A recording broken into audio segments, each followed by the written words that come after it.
Home, for the traditional Chinese, is the village of the father's origin. Home is where the bones of one's ancestors are buried and where one must return at death.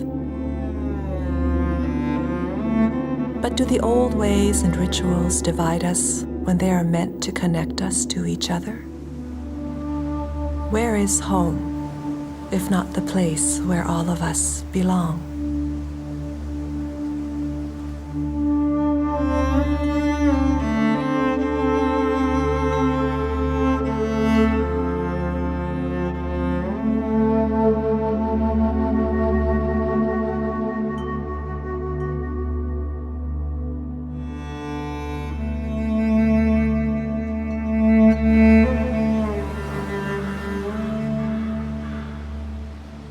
In the late 19th century, most Chinese who came to Canada planned to stay only temporarily.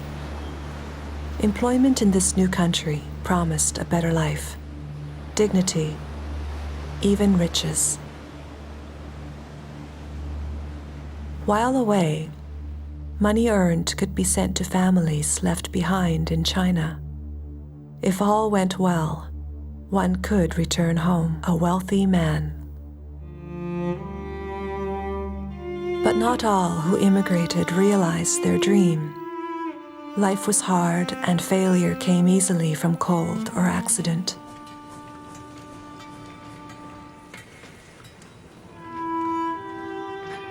The most unfortunate were those who died. Burial in a foreign land and separation from one's ancestors meant souls which could not rest, wandering spirits destined to be forever lost.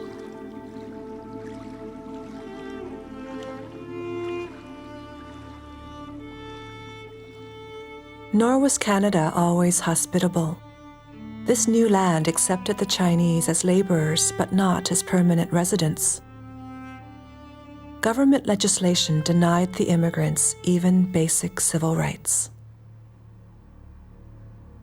I think around the turn of the century, 1880s and so on, after the railway, the Chinese were really being, pushed into a corner.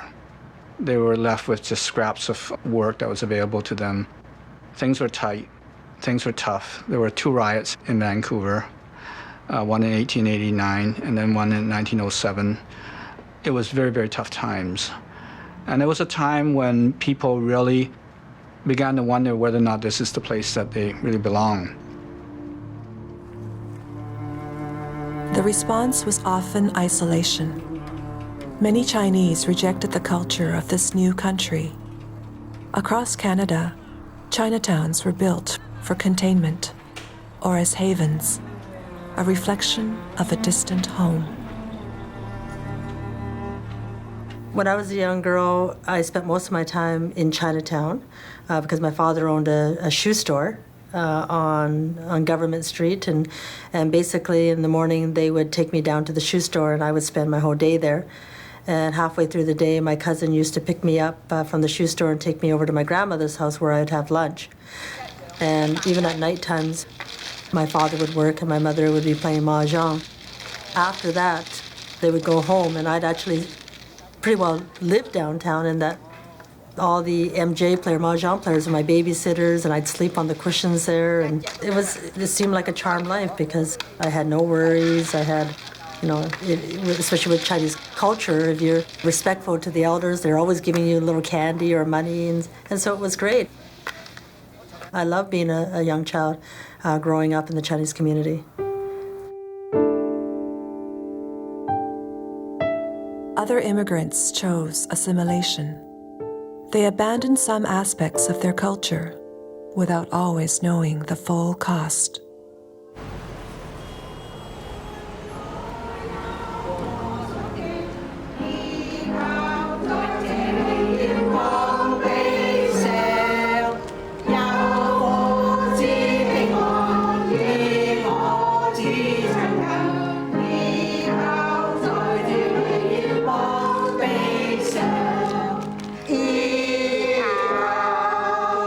My parents were Christians, you see. They were married at that, the Presbyterian church. So we were there from baby on, you see. So I was there for all my years, 80 years I was with the church. A little baby, my mother used to take me there. Well, it was sort of natural for us because all our neighbors were English people, and we didn't associate with other Chinese families, except a few, but not down Chinatown. You see, we were in a community where all English people lived there, so we pick up English just like that. Mm-hmm.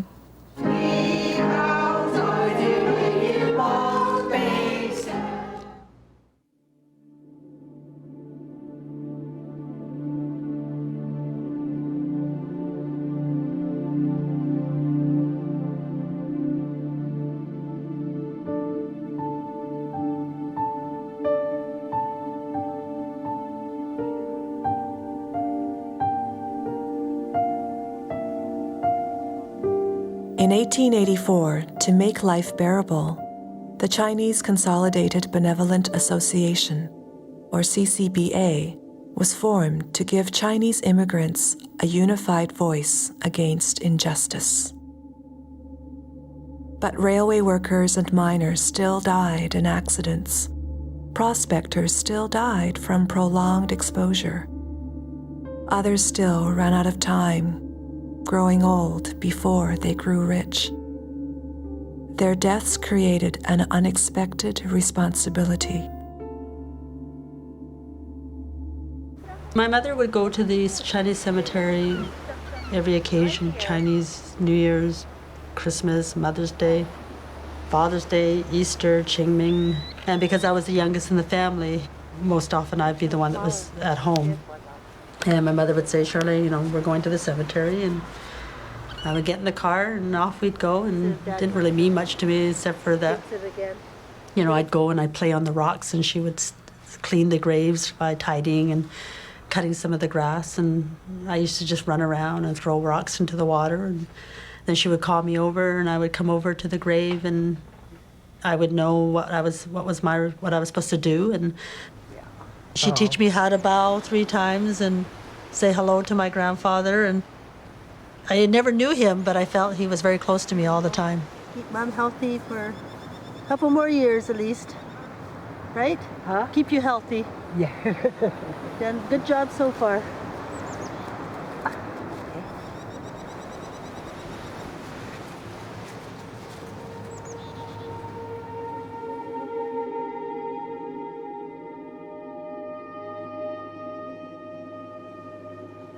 Burial sites are of great importance in Chinese culture. The fortunes of succeeding generations are believed to depend on the feng shui of their ancestors' graves. If the spirits are comfortable, their descendants may become wealthy. In Victoria, land given to the Chinese for burial was unsuitable. The exposed edge of the Ross Bay Cemetery was continually eroded by wind and waves, often sweeping away the remains of some unlucky souls.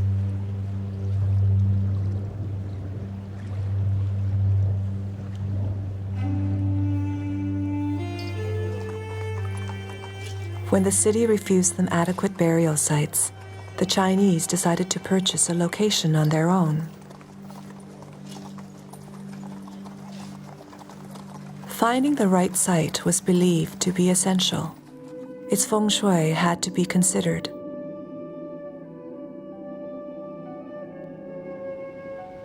The surrounding features needed to be smooth, for rugged terrain is said to exert evil influences. A winding body of water, symbolizing wealth and affluence, had to be in open view. In 1903, the CCBA found the ideal location on the outskirts of Victoria. The area was known as Harling Point.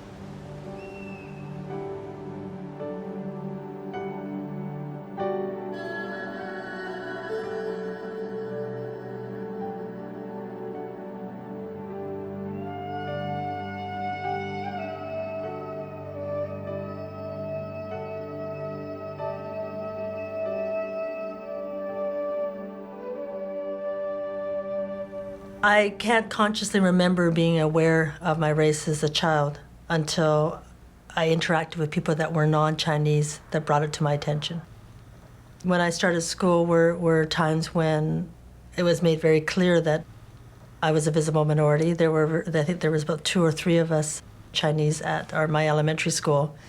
And my memories of that are filled with name calling, of getting into fights because trying to defend the fact that I was Chinese. And those are hurtful times. Those are times where I didn't like myself. I didn't like my parents for making me being born Chinese, where I hated school because, I didn't like going to school and being mistreated. My mother fought that I should go to public school. And that's when my mother went and fought the school board and asked them why. We're only a block away from the school. Why not let my daughter go to that school? And they said that, no, all the Chinese people have to stay together, stick together and go to the one school. And they separate all the Chinese kids there, but my mother won't let go. And then so finally they all agreed that, okay, I'll tell you what, you send your daughter to see this doctor, Dr. Donald, and see if he would accept you to go to this Caucasian school. So when my mother went there, this doctor was surprised to know that my mother spoke English. So they found out that she's a Canadian. She was a Canadian, and here he went to the First World War with her brother. And so right away he accepted me.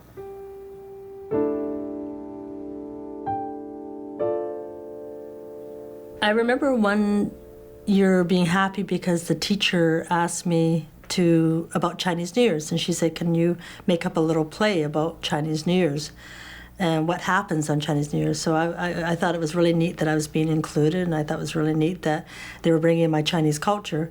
And I wrote the play, and I remember the teacher starting to assign parts.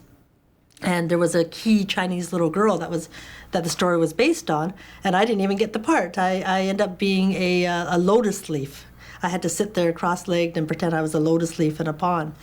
And it just hurt me that, here I was the only really Chinese female in that class, and I couldn't even get the part of the Chinese female.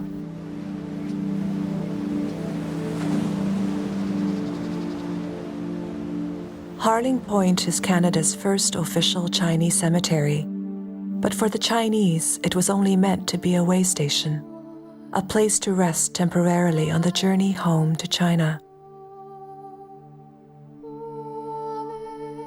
The Toisan Association in Victoria, a branch of the CCBA, created a national courier service to collect the bones of those who died from across the country.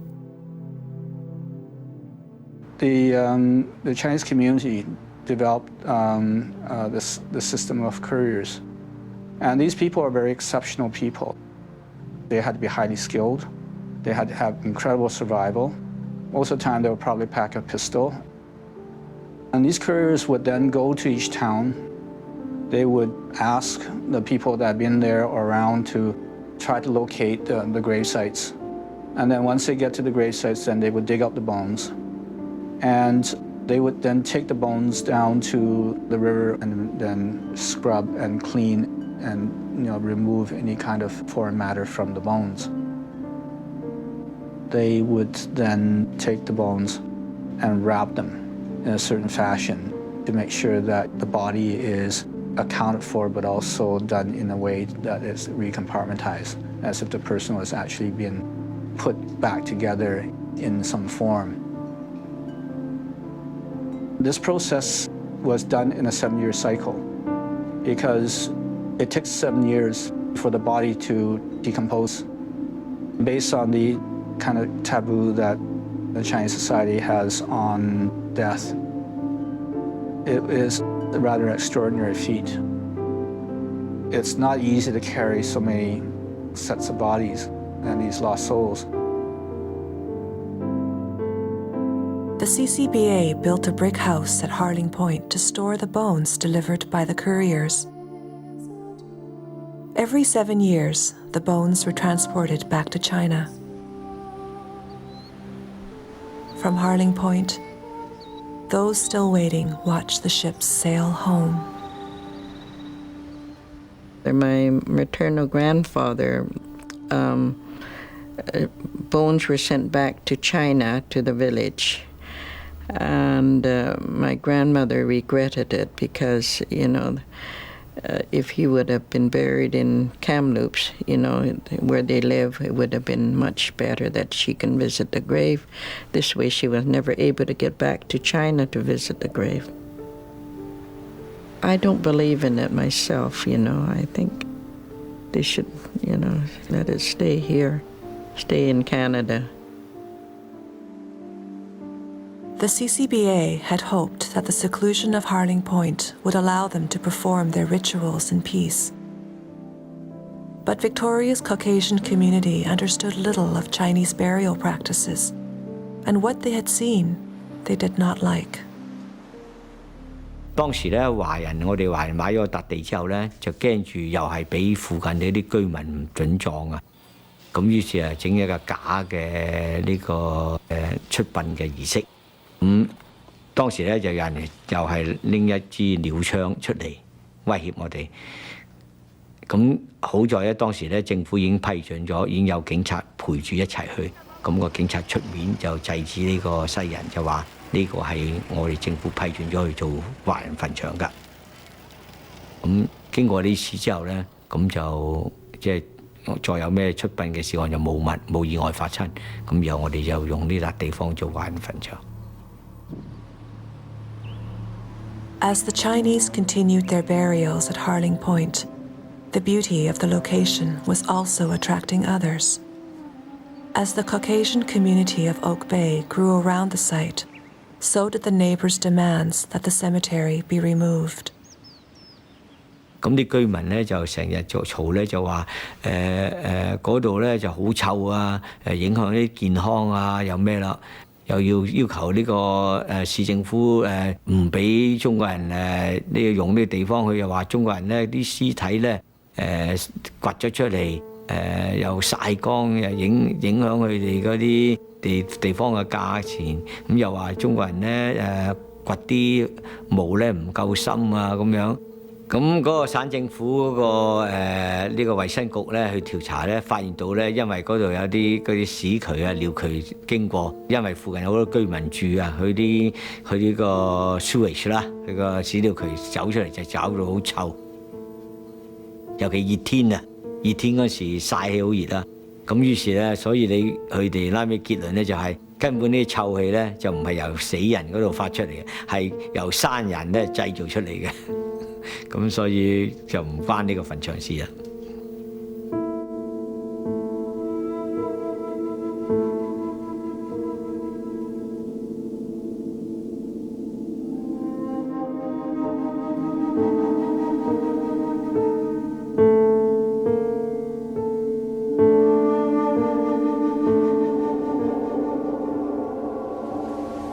The Chinese continued to ship the bones from the brick house until 1937.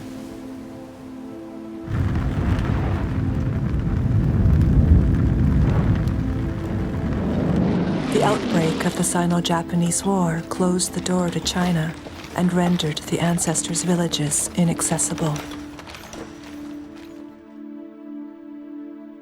When the war with Japan ended, the situation did not improve.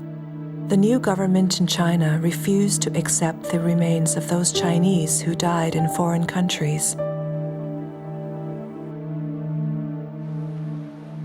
With China's door closed, the exhumation of bones and their transport to Harling Point was forced to stop. For the bones waiting in the brick house, home had suddenly become a distant place.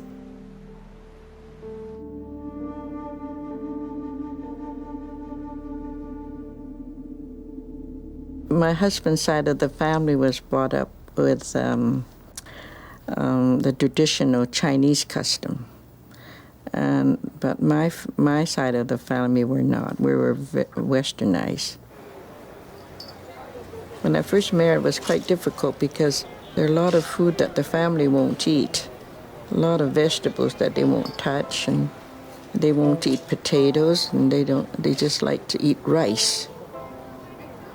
We would have a sack of potato, 100 pounds of potato downstairs. And, we eat potatoes every day. And when I married my husband, they eat rice twice a day. Well, I have to learn how to cook Chinese food more, you see, so it was hard at the beginning.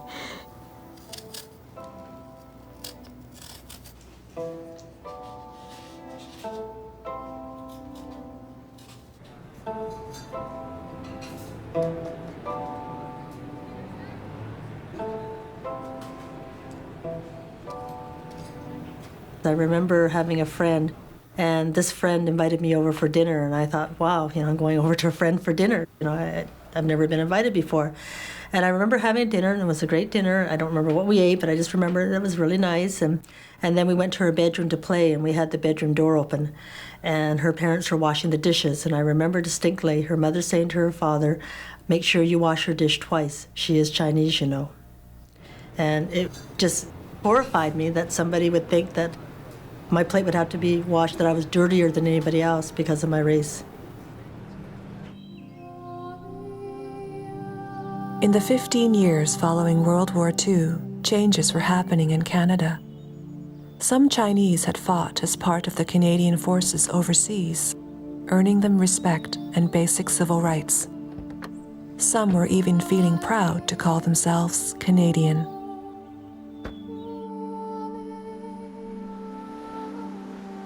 But at Harling Point, there was a problem. The brick house was full, and the CCBA could see no prospect of returning the bones to China.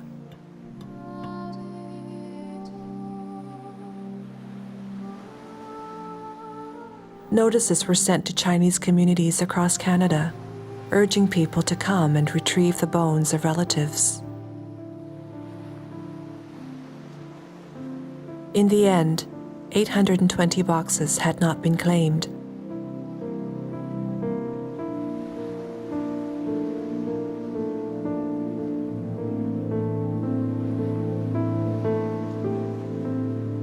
With no family members to care for them, the CCBA buried the unclaimed bones in 13 mass graves, organized by the counties in China in which the departed had been born. On October 15, 1961, the CCBA held the last elaborate Chinese burial at the Harling Point Chinese Cemetery.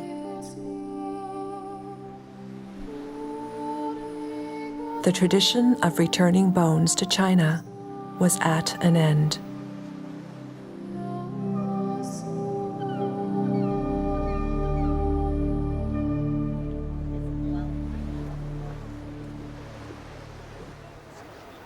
I was curious. You see, I belonged to CCBA, and I thought, well, Qingming, I said, I better go out and see what's it all about. So I went out with the president of CCBA, and he took me out there, and they had all these roast pork and all these chicken and all kinds of things out there, liquor and fruit, everything. So, and then after that was finished, the president said, come on, we'll take a picture here. And they went and put this picture in the Chinatown news. And our minister saw my picture in there. So he got after me. He said that you're not supposed to go to Qingming. He said that's only for the people who worship the dead. He said, you're not supposed to worship the dead. You're supposed to worship God. So I haven't been since. Wasn't even allowed to eat that roast pork. I was told not to, but I ate some.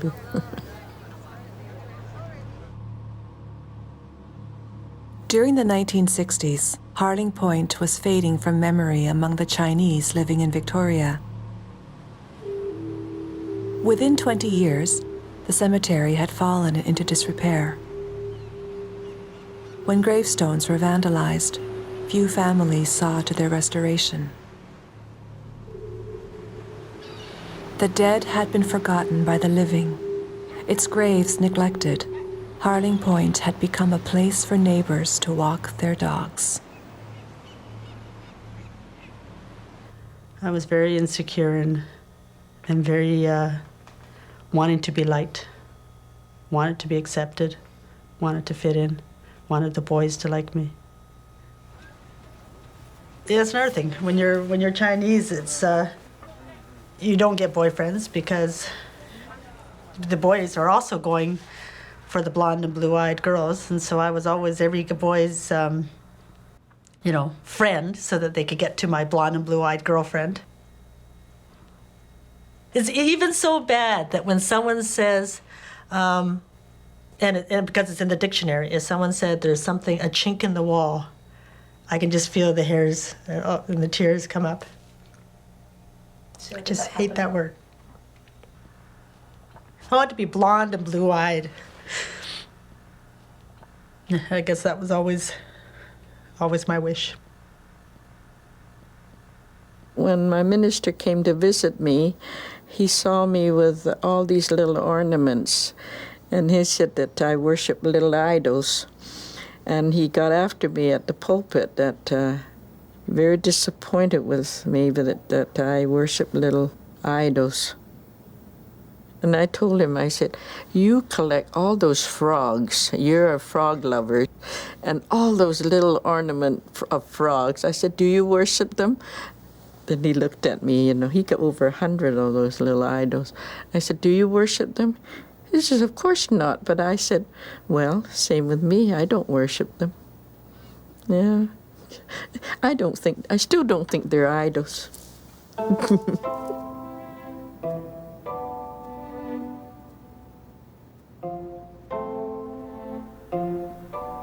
I wanted to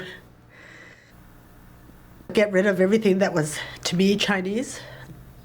So I stopped learning to speak the language. I didn't want to go over to visit my grandmother as much. I didn't want to, I just wasn't in touch with any of the cultural aspects. I wanted to be just like everybody else. I just wanted to have a normal family. I wanted to eat foods that people didn't think were weird. I didn't want people to ask me whether, when we got our dog, don't Chinese people eat dog meat? I didn't want those comments. And so I did everything I could to not be Chinese.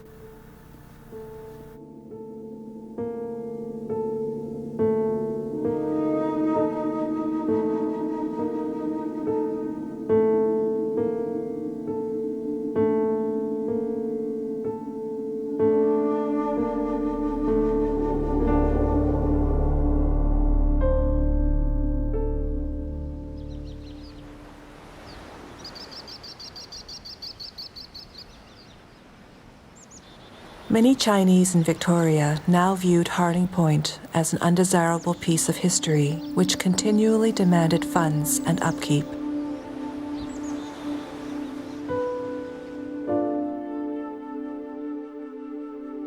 When a realtor offered the CCBA $1 million for the rocky southeast corner in 1989, many in the Chinese community thought it a great opportunity. Others disagreed, but the strongest opposition came from an unexpected quarter. When we first heard that there might be development of the Chinese cemetery lands, the neighbors got together and went to the local municipal hall with a petition. The residents feared that a housing development would disrupt the quiet of their neighborhood, not to mention obstruct the view. We spontaneously got organized and wrote out a petition, had 100 signatures, and went to the local municipality, Oak Bay, with our concerns that we felt that this area might be in danger and that we felt that it should be preserved. Soon after, articles opposing development started to appear in local newspapers. The neighbors even formed a society called the Friends of the Chinese Cemetery. 我就覺得有到最大嘅諷刺就係當時1920幾年、30幾年呢，當地嗰啲居民呢就口聲話呢個墳場影響佢哋嘅城市發展啊，又影響佢地價，就要將個墳場整走。咁但係而家呢，但係反為咧，嗰啲居民咧就話要保存。Despite the neighbors' protest, the CCBA applied to have the rocky southeast corner rezoned. But the Oak Bay Council turned them down. And they took Oak Bay to court, and they lost, and they appealed, they lost. And talk about CCPA, twice. But again, you can't fight City Hall. Angered at their defeat, the CCBA erected a chain-link fence around the cemetery, a pointed reminder to the neighbors that the cemetery was private property and to stay out.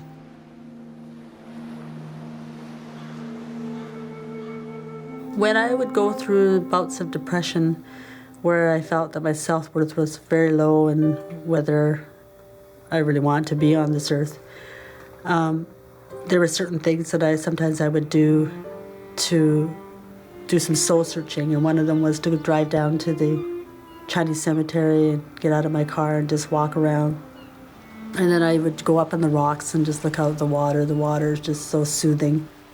And then I would eventually walk over to my grandfather's grave, and I've always just said to him, lead me in the right direction. Help me see what's right, help me make the right decisions, guide me, get me through this.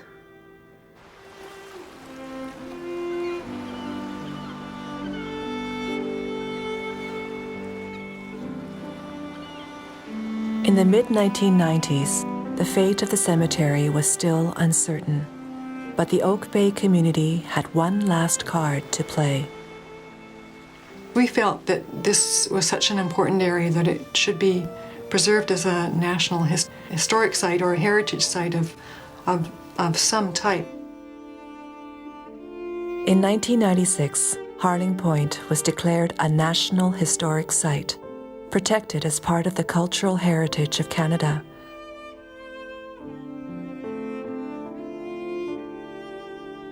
As a historic site, funding from the government became available. For the first time in its history, all communities, the Chinese, the neighbors, the Oak Bay Municipal Council, united to beautify the cemetery.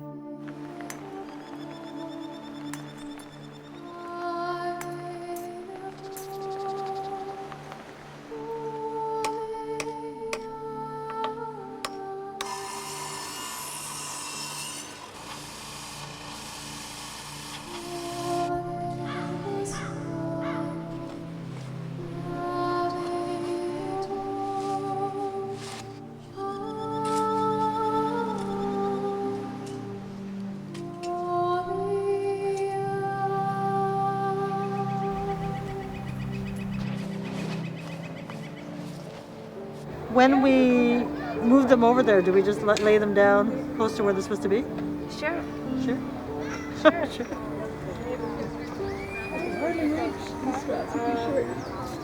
My grandfather gave me a calmness in myself. I think before I was always struggling about who I am, and I think maybe he helped me understand who I am and just accept it. And I was ashamed that I couldn't speak Chinese. I was ashamed that I knew very little about my culture. Happy we got the tallest person doing this. This Chinese cemetery reminds me of our past and gives me some guidance for the future. But it also connects me with the fact that these are my Chinese roots. This is one of the gentlemen that gave me the opportunity to have this life in Canada. He was one of the ones that sacrificed so much to leave China and to come here on his long journey just to give our family a better life, his children and grandchildren a better life. This was home. This is where I belong. This is a place where I was accepted.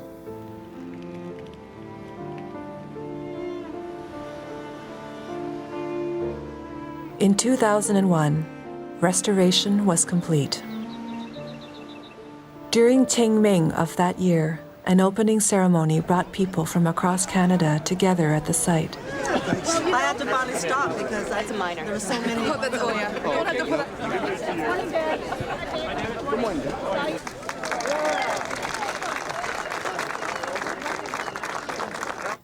No, I didn't. No, I didn't go to the beautification, no.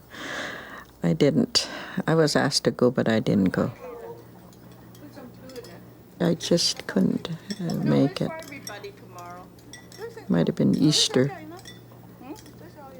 Too busy at the church or something, yeah. We should do it slow.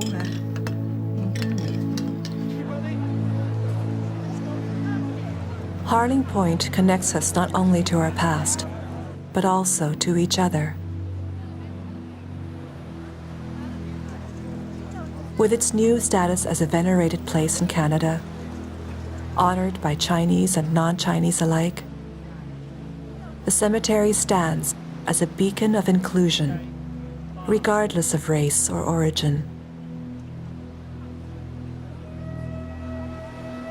Cultural acceptance is a path which must be traveled not only by resident but also newcomer. Only then, for all of us within its borders, will Canada at last be home.